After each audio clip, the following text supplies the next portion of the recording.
Бездомные дети, живущие на улицах Найроби, Кения, попрошайничают, чтобы как-то выжить. Джон Ту был один из таких детей.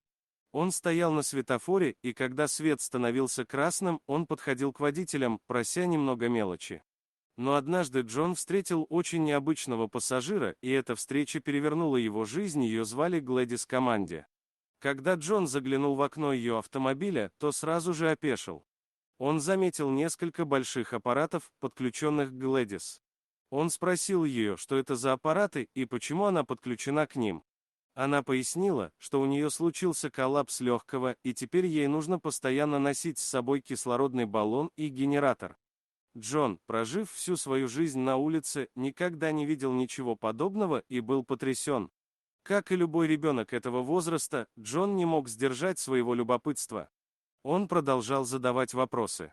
Оказалось, что Глэдис, будучи 32-летней женщиной, уже перенесла 12 операций, одна из которых повредила зрительный нерв и сделала ее слепой. Джон был так тронут ее историей, что начал плакать.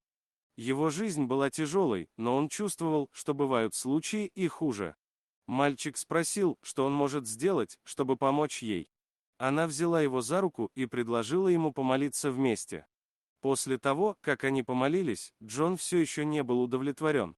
Он достал все деньги, которые ему дали в тот день, и отдал их Глэдис. Он был уверен, что женщине эти деньги нужнее. Но то, что произошло дальше, оказалось еще более удивительным.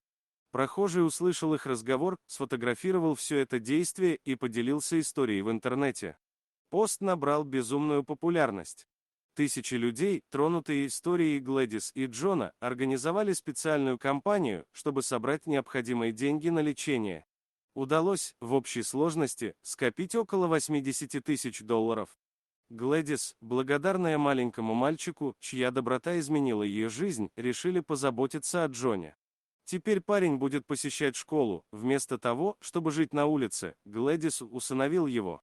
Спасибо за просмотр, подписывайтесь на канал, где вы найдете еще много интересного, а также ставьте лайки и пишите комментарии, что думаете по поводу этой истории.